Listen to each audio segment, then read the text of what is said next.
प्रेम से बोलो दशा माता की जय। आज की वीडियो में आप श्रवण करेंगे दशा माता की चौथे दिन की कथा। एक शाहूकार था।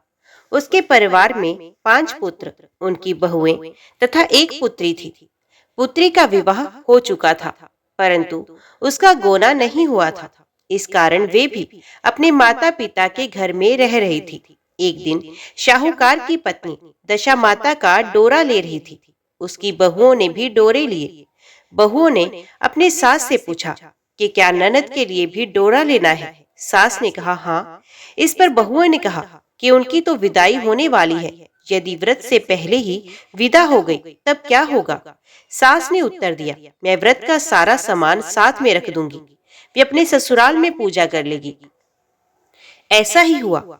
उसके ससुराल से लेने उसका पति आ गया। माँ ने बेटी को विधि पूर्वक विदा किया और उसकी पालकी में पूजा का सब सामान रखवा दिया। लड़की जब अपने ससुराल पहुंची तो उसे घर के आंगन में गलीचा बिछाकर बिठाया गया। आस पड़ोस की महिलाएं नई बहू को देखने आने लगी। सब उसकी सुंदरता और गहने कपड़ों की तारीफ करने लगी। किसी की निगाह उसके गले में बंधे डोरे पर पड़ गई। वे बोली, बहू की माँ बड़ी टोटके वाली है। सबकी निगाहें उसकी बात सुनकर उसके गले में पड़े डोरे पर पड़ी। सभी स्त्रियां डोरे के बारे में अपनी अपनी राय प्रकट करने लगी। शाम को सास, ननद, देवरानी, जेठानी, घर की सभी स्त्रियां उसी डोरे की चर्चा करने लगी। सब डोरे की निंदा कर रही थी। सुबह से शाम तक डोरे के बारे में सुनते सुनते बहू का दिमाग खराब हो गया। उसने डोरे को गले से उतारकर जलती हुई आग में डाल दिया। डोरे के जलते ही सारे घर में आग लग गई। घर में रखा सब धन धान जल गया। सब आदमी अपने प्राण बचाकर घर से बाहर भागे। अब घर में केवल नई बहू और उसका पति रह गया। बाकी सब भाग गए थे। घर का सारा सामान जल गया। घर में अब न खाने को अन्न था, न ही पहनने के लिए कपड़े। इसलिए दोनों पति पत्नी गांव छोड़कर रोजगार खोजने चले गए। चलते चलते वे उसी गांव में पहुंच गए जहां की वे लड़की थी। लड़की ने अपने पति से कहा, तुम यहाँ बाहर झोंको और मैं भी कोई काम ढूंढती हूँ। पत्नी का कहना मानकर वे बाहर झोंकने लगा और वे स्वयं एक कुएं पर जाकर बैठ गई। उस कुएं पर सारे गांव की स्त्रियां पानी भरने आया करती थी। उस लड़की की भाभियां उस कुएं पर पानी भरने आई, परंतु उन्होंने अपनी ननद को नहीं पहचाना। वे उससे बोली, तुम तो किसी भले घर की लड़की मालूम होती हो, कुछ काम करना चाहती हो तो बोलो। लड़की बोली, काम तो करूंगी, परंतु कोई नीच काम नहीं करूंगी। बड़ी भाभी बोली, हमारी ननद ससुराल चली गई है, तुम हमारे बच्चों की देखभाल करती रहना और हमारे घर से सीधा लेकर अपने भोजन बना लिया करना। लड़की इस काम के लिए राजी हो गई। लड़की की भाभियां अपने घर आई और सास से बोली, कुएं पर एक अनाथ लड़की बैठी है, वे हमारे घर रहने और बच्चों की देखभाल करने को राजी है। आप कहो तो उसे हम ले आए। सास ने कहा, खुशी से ले आओ और रख लो, परंतु आपस में कलह मत करना। सब बहुत राजी हुई। वे वापस कुएं पर आई और उसे घर ले आई। वे अपने भतीजे और भतीजों की देखभाल करने लगी और अपना जीवन निर्वाह करने लगी। एक दिन दशा माता का डोरा लेने का अवसर आया। सास के कहने पर सब बहुओं ने डोरा लिया। बहुओं ने सास से पूछा कि क्या इस लड़के के लिए भी डोरा लेना है। सास ने कहा हाँ। बहुओं ने कहा, इसी प्रकार अपने ननद जी के लिए भी डोरा लिया था, परंतु पूजा से पहले ही उनकी विदाई हो गई। अब इस लड़की को डोरा दिलाना चाहती हैं।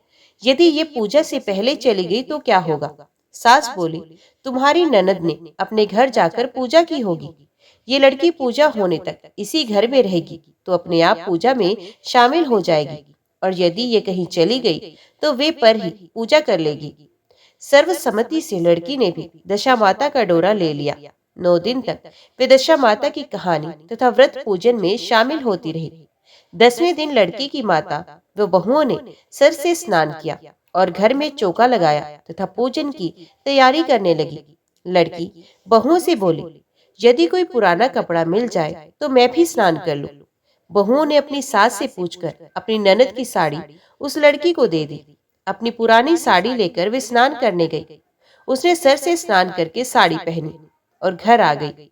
घर पर पूजा आरंभ हुई। वे जैसे ही पूजा के पास आकर बैठी तो बहुओं ने कहा, ये तो हमारी ननद जैसी ही लग रही है। इस पर सास ने नाराज होकर कहा, तुम्हारे मन में जो आता है बोलती रहती हो। पूजा के समय भी चुपचाप नहीं बैठा जाता। चुप रहो, मुझे कथा कह लेने दो। तुम्हारी बातों से कथा में विघ्न पड़ता है। बहुएं चुप हो गई।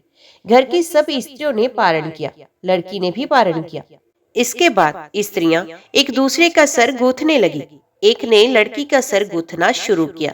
वे बोली कि जैसी गूंथ सर में है वैसी गूंथ हमारी ननद के सर में थी। सास नाराज होकर बोली, तुम मेरी बेटी की तुलना इससे क्यों कर रही हो? सास ने बहू को तो डांट दिया, परंतु उसकी बात मन में घर कर गई। उसने लड़की से कहा, आज रात मेरे पास सोना। रात को जब बहुएं सो गई तो उसने लड़की से पूछा, तुम्हारे पीहर में कभी कोई था? उसने जवाब दिया, मेरे 5 भाई और भाभियां थी, तुम जैसे माता पिता थे। उसने फिर पूछा, क्या हुआ? लड़की बोली, पीहर में मैंने दशमाता का डोरा लिया था। उसके पूजन से पहले ही ससुराल के लिए विदा हो गई। ससुराल में पहुंचकर मेरे गले में पड़े डोरे को देखकर वहां की स्त्रियां हंसी उड़ाने लगी।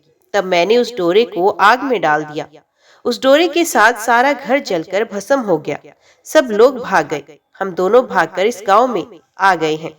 उसकी माँ ने पूछा कि तुम्हारा पति कहाँ है? लड़की ने कहा, वे भड़बूजे के यहाँ भाड़ झोंकता है।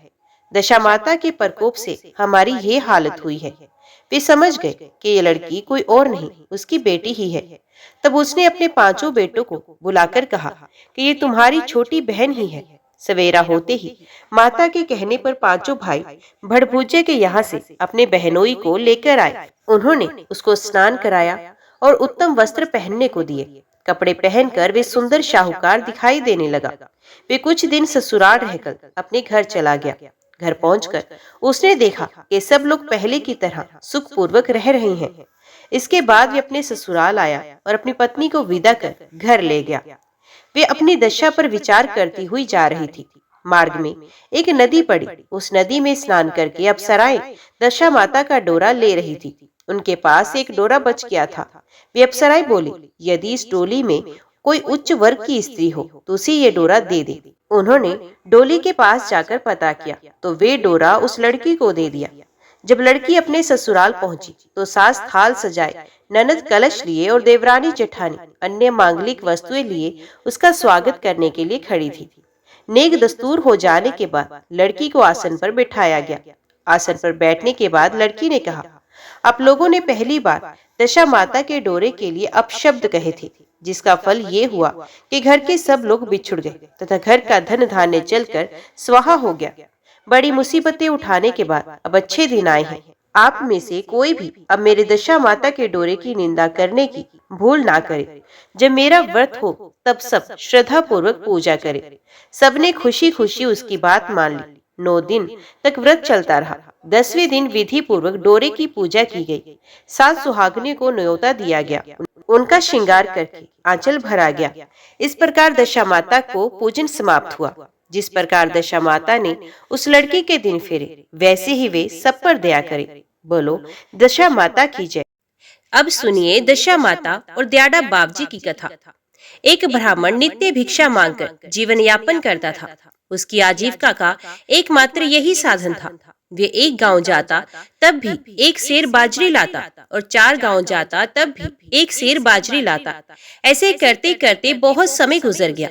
एक दिन ब्राह्मणी बोली, पति देव, आप एक गांव जाते हैं तब भी एक सेर बाजरी लाते हैं और 4 गांव जाते हैं तब भी एक सेर बाजरी लाते हैं। ऐसे तो कैसे काम चलेगा?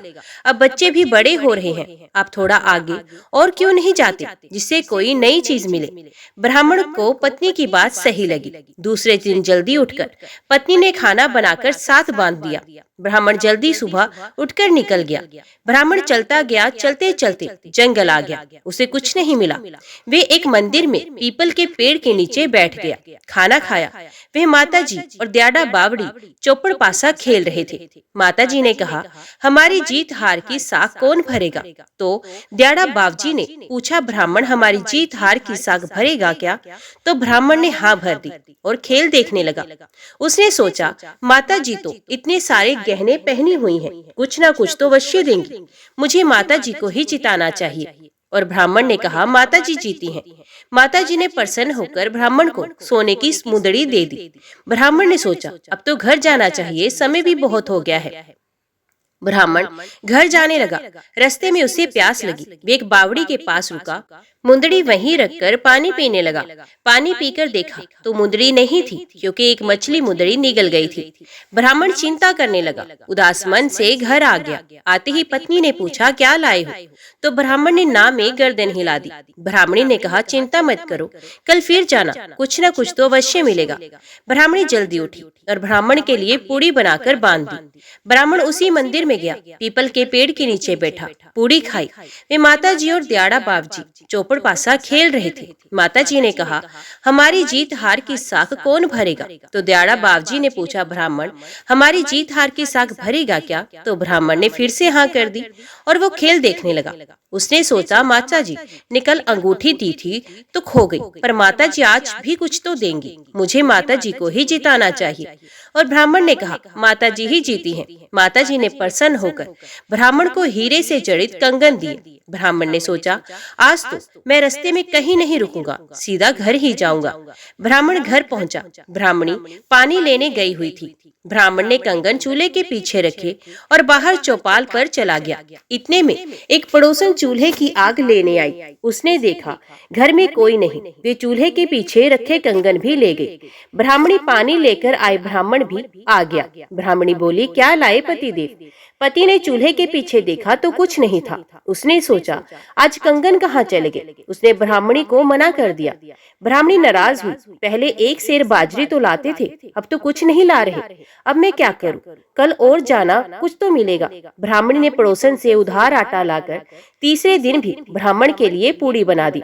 ब्राह्मण सुबह जल्दी जल्दी चला, उसी मंदिर में गया, पूड़ी खाई। वे माता जी और दयाड़ा बाबजी चौपड़ पासा खेल रहे थे। माता जी ने फिर से कहा, हमारी जीत हार की साख कौन भरेगा? तो दयाड़ा बाबजी ने पूछा, ब्राह्मण हमारी जीत हार की साख भरेगा क्या? तो ब्राह्मण ने हाँ कर ली और खेल देखने लगा। उसने सोचा, माता जी ने कल सोने के कंगन दिए थे, वे तो घर से ही कोई ले गया, पर माता जी आज भी कुछ तो देंगे, मुझे माता जी को ही जिताना चाहिए। और ब्राह्मण ने कहा, माता जी ही जीती हैं। माता जी ने प्रसन्न होकर ब्राह्मण 1.25 लाख का हार दे दिया। ब्राह्मण घर पहुंचने ही वाला था, इतने में एक चील आई और 1.25 लाख का हार भी ले गई। ब्राह्मण चिंता करने लगा, आज 3 दिन हो गए, कुछ नहीं मिला, जो मिला वे भी लूट गया। अब मैं ब्राह्मणी को क्या बोलूंगा? घर आया, ब्राह्मणी ने पूछा, आज कुछ मिला है क्या? ब्राह्मण ने कहा, नहीं। ब्राह्मणी ने, क्या बात है, मुझे सारी बात बताओ। ब्राह्मणी जिद करने लगी। तब ब्राह्मण ने सारी बात बताई कि एक माता जी और दयाड़ा बाबजी चौपड़ खेलते हैं, मैंने जीत हार की साख भरी। माता जी ने खुश होकर मुझे मुंदड़ी, सोने के कंगन, 1.25 लाख का हार दिया और सारी बात पत्नी को बताई। तो पत्नी ने कहा, अब कल फिर जाना और दयाड़ा बाबजी को जिताना, क्योंकि नर की कमाई में ही रिद्ध सिद्ध होती है और नारी की कमाई में नहीं। ब्राह्मणी फिर पड़ोसन से उधार आटा लाकर चौथे दिन ब्राह्मण के लिए पूड़ी बना दी। ब्राह्मण सुबह जल्दी जल्दी चला, उसी मंदिर में गया, पूड़ी खाई। वे माता जी और दयाड़ा बाबजी चौपड़ पासा खेल रहे थे। माता जी ने कहा, हमारी जीत हार की साख कौन भरेगा? तो दयाड़ा बाबजी ने पूछा, ब्राह्मण हमारी जीत हार की साख भरेगा क्या? तो ब्राह्मण ने हाँ भर ली और खेल देखने लगा। वे सोच रहा था, दयाड़ा बाबजी के पास तो देने के लिए कुछ नहीं है, पर ब्राह्मणी ने कहा है तो आज तो मैं दयाड़ा बाबजी को ही जिताऊंगा। खेल पूरा हुआ। ब्राह्मण बोला, आज तो दयाड़ा बाबजी ही जीते हैं। तो दयाड़ा बाबजी ने कहा, ब्राह्मण आज तो तेरे फैसले में चूक हो गई। ब्राह्मण बोला, नहीं बाबजी, आज तो आप ही जीते हैं। तब दयाड़ा बाबजी ने 1 टका ब्राह्मण को दिया। ब्राह्मण ने सोचा, इससे तो कुछ नहीं आएगा। ब्राह्मण वहां से घर जाने गया और 1 टका वहीं रखकर पास ही के एक मंदिर में जाकर बैठ गया। ब्राह्मण घर आती है तो देखती है चील 1.25 लाख का हार गिराकर चली गई। पड़ोसन आती है और कहती है कि ये लो ब्राह्मणी, तेरे कंगन, मैं एक दिन तेरे से मजाक करने के लिए ले गई थी, पर तू तो लेने ही नहीं आई। ब्राह्मणी ने कंगन ले लिए। एक मछली वाली आई और मुंदरी दे गई। ब्राह्मणी कंगन बेच के बहुत सारे खाने पीने का सामान ले आई और लापसी चावल बनाकर बच्चों को बोली, जाओ पिताजी को बुला लाओ। बच्चे पिताजी को बुलाकर लाए। ब्राह्मण ने सोचा, आज तो मेरी खैर नहीं, पर घर तो आना ही था, सो घर आ गया। आकर देखता है जिस कोने में दयाड़ा बाबजी का दिया टका डाला था, वहाँ हीरे मोती जगमगा रहे हैं। ब्राह्मणी बोली, आपने तो दयाड़ा बाबजी और माताजी की कृपा से अन्न धन के भंडार भरे हैं। ब्राह्मण परिवार सहित दयाड़ा बाबजी व दशमाता का पूजन कर धन्यवाद किया। हे माताजी, दयाड़ा बाबजी, जैसे आपने ब्राह्मण ब्राह्मणी के अन्न धन के भंडार भरे, वैसे ही सबके भरना। तो बोलो, दयाड़ा बाबजी माता की जय। दशा माता चैत्र के महीने में कृष्ण पक्ष की रात में ब्राह्मण नगरी में सूत की कुकड़ी से बने डोरे दे रहा था। रानी महल के झरोके में बैठी थी। रानी ने दासी से कहा, ब्राह्मण को बुलाकर पूछो कि वे नगरी में काहे का डोरा दे रहा है। दासी ने पूछा तो ब्राह्मण बोला, चैत्र कृष्ण पक्ष की दशमी तिथि को दशा माता व्रत है, इसलिए दशा माता व्रत के डोरा नगरी में दे रहा हूँ। रानी ने भी ब्राह्मण से पूछा, इस व्रत को करने से क्या होता है। तब ब्राह्मण ने कहा, इस व्रत को करने से अन्न धन सुख संपत्ति आती है। प्रतिदिन प्रातः स्त्रियां स्नान आदि से निर्वृत्त हो पूजन सामग्री लेकर दशा माता का पूजन करती हैं। एक चौकी पर पीली मिट्टी से एक 10 कंगूरे वाला गोला बनाती हैं। फिर उन 10 कंगूरों पर रोली, काजल, मेहंदी से टिक्की लगाकर उन पर 10-10 गेहूं की आंखें रख दे। सुपारी के मोली लपेटकर गणेश जी बनाकर रोली मोली मेहंदी चावल से गणेश जी का पूजन कर दशा माता की कहानी सुनती हैं। ऐसा प्रतिदिन 10 दिन तक करती हैं। जो सूत की कुकड़ी हल्दी की गांठ होलिका दहन में दिखाती हैं, उसी कुकड़ी को 10 दिन कहानी सुनाकर पूजन कर 10 तार का डोरा बनाकर उस पर 10 गांठ लगाकर कहानी सुनने के बाद गले में पहन लेती हैं। अगले दशा माता व्रत तक पहने रहते हैं। फिर नया डोरा बनाकर पूजन कर दूसरा सूत का डोरा पहन लेती हैं। इस दिन व्रत रखा जाता है। एक ही समय भोजन करते हैं। फिर रानी ने ब्राह्मण से डोरा ले लिया। दशा माता की पूजा कर डोरा अपने गले में धारण किया। राजा जी नगर भ्रमण से आए। रानी के गले में कच्चे सूत का डोरा पहने देखा तो पूछा, ये गले में सूत का डोरा क्यों पहना है? अपने तो शाही ठाठ है। राजा ने रानी से डोरा तोड़ दिया। रानी डोरे को पानी में घोलकर पी गई। उसी दिन से राजा रानी की दशा खराब हो गई। राजा ने कहा, अब देश छोड़कर कहीं चलो। राजा जी ने अपने दोनों लड़के राजगुरु जी के पास छोड़ दिए। इसी नगरी में कोई काम करेंगे तो अच्छा नहीं लगेगा। रानी ने ब्राह्मण की लड़की को पूजा करने व पानी भरने को कह दिया। नाई की लड़की को सफाई के लिए कहा। राजा और रानी देश छोड़कर चले गए। आगे गए तो एक बुढ़िया माई दही बेच रही थी। राजा रानी ने दही वाले को बोला, माई हमें दही दे दो। तभी माई ने सर से मटका गिरा और फूट गया। दही वाली राजा रानी को कोसने लगी। आगे गए एक नगरी में विवाह हो रहा था। कुम्हार कुम्हारिन चवली ले रहे थे। राजा व रानी बोले, हम भी लेंगे। इतना कहते ही उनके हाथ से चमड़ी गिरकर टूट गई। राजा वहां से अपने मित्र के गांव पहुंचा। वहां पर राजा को एक कमरा सोने के लिए दिया गया। उस पर एक खूंटी पर 9 करोड़ का हार लटका था। उसे मोरनी निगल गई। रानी को ये देखकर बहुत आश्चर्य हुआ कि देखो, मोर का बना हुआ चित्र ही हार निगल रहा है। राजा जी और रानी ने बहुत सोचा कि अब यहाँ रहना उचित नहीं, इसलिए वे रात्रि में वहां से कहीं और चले गए। प्रातः राजा का मित्र उठा तो उसकी औरत बोली कि आपका ऐसा मित्र आया जो मेरा हाथ चुरा कर ले गया। फिर मित्र ने अपनी औरत से कहा, ऐसी कोई बात नहीं, उसकी दशा खराब है। आगे गया तो रास्ते में बहन का गांव आया। वे विश्राम करने के लिए उसी गांव की सरोवर की पाल पर बैठ गया। दासी ने देखा और रानी को जाकर बोली कि आपकी भैया भाभी सरोवर की पाल पर बैठे हैं। बहन ने पूछा, कैसे हाल में है? दासी ने कहा, हाल अच्छे हैं। बहन बोली कि उन्हें बोलना कि वहीं रुके, मैं वहीं आ रही हूँ। रानी दासी के साथ वहीं भोजन ले गई। भाई ने भोजन किया, लेकिन भाभी ने खड्डा खोदकर वहीं गाड़ दिया। आगे एक गांव आया, वहाँ तीतर उड़ रहे थे। राजा ने तीतर पकड़ा और रानी से कहा, अब इन्हें सेक कर खाते हैं। राजा ने तीतर सेके और सीखे हुए तीतर उड़ गए। राजा जी बोले, हमारी बहुत ही खराब दशा आई है। आगे गए तो एक बाग आया। वहाँ दोनों एक बगीचे में जाकर बैठे और बगीचा हरा हो गया। माली ने दोनों को कहा, तुम दोनों कौन हो? ये 12 वर्ष का जला हुआ बाग हरा हो गया। रानी ने कहा, हम यहाँ रुक सकते हैं क्या? रानी राजा बगीचे की रखवाली करने लगे। चैत्र का महीना आया। रानी ने सामने डोरा आने लगी।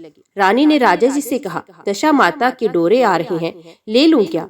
राजा जी ने कहा, हे दशा माता, यदि हमारे राजपाट वापस मिल जाएंगे तो मैं आपको मानूंगा।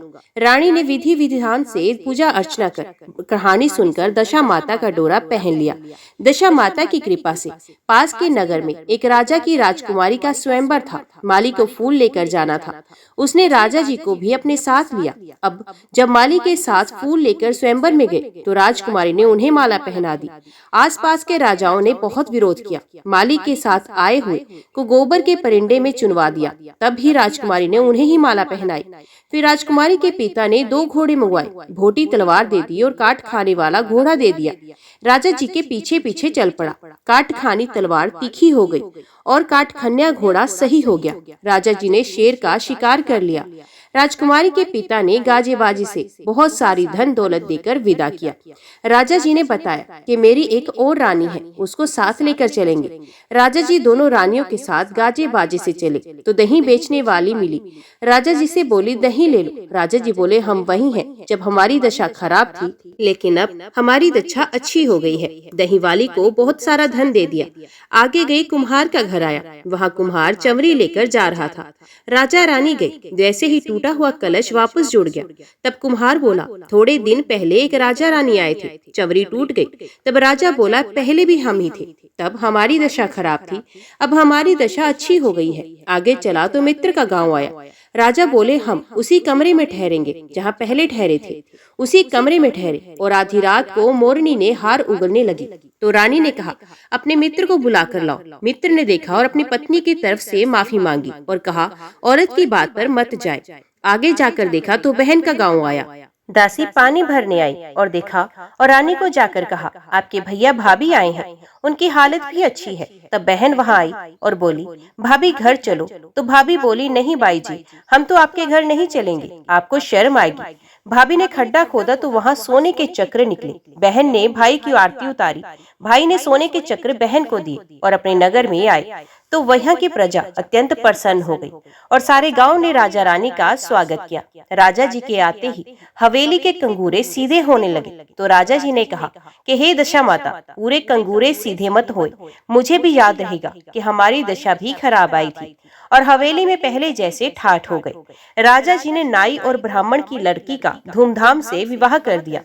राजगुरु जी ने दोनों राजकुमारों को राजा रानी को सौंप दिया। राजा जी और रानी बहुत प्रसन्न हुए। हे दशा माता, जैसी राजा की अच्छी दशा है वैसे ही सब पर अपनी कृपा बनाए रखना।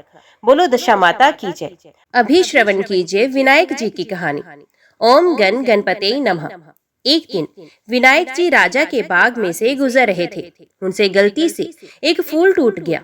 गजानन भगवान जी ने सोचा, अब तो इसके यहाँ काम करना पड़ेगा। फूल टूट गया है, उसका पाप उतारना पड़ेगा, यही इसका प्रायश्चित होगा।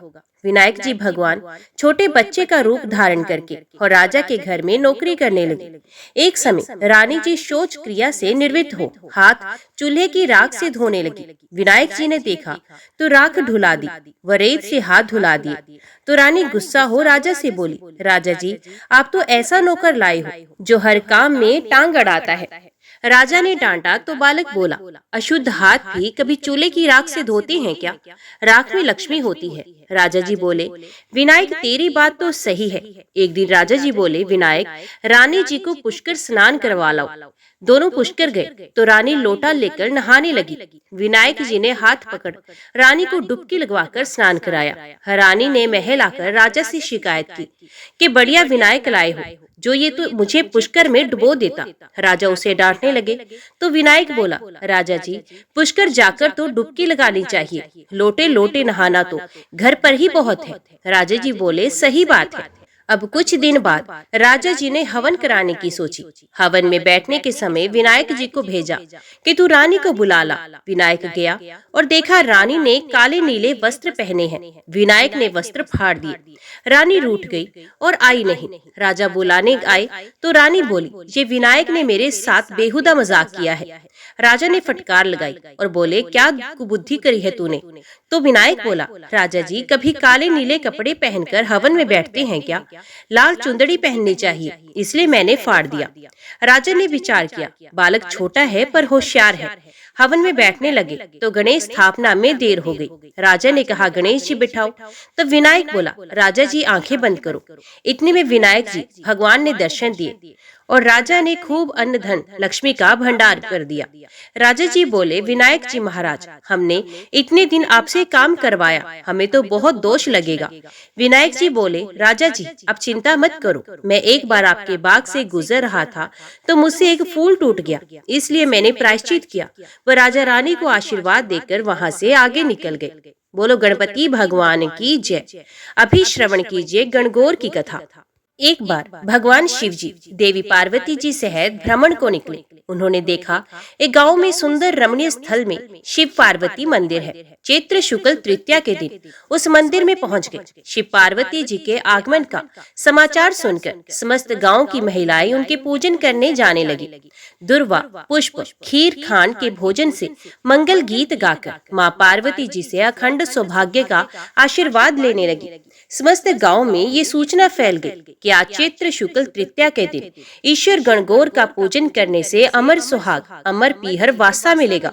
गांव की सभी कुंवारी कन्याएं, सुहागन महिलाएं शिव पार्वती का पूजन कर आशीर्वाद प्राप्त करती जा रही थी। पार्वती जी ने उनके पूजन भाव से को स्वीकार करके सारा सुहाग दे दिया। माँ पार्वती ने अखंड सुहाग, सारा सुहाग बांट दिया। परंतु गांव की कुलीन स्त्रियां उनके पूजन के लिए सजने संवरने भोग बनाने में विलंब से गई। स्त्रियां मन से विश्वास से जब पूजन समाप्त किया तब माँ पार्वती ने भगवान से विनती की, हे देवादिदेव, अब आप ही कोई उपाय बताएं जिसे सभी को आशीर्वाद दो।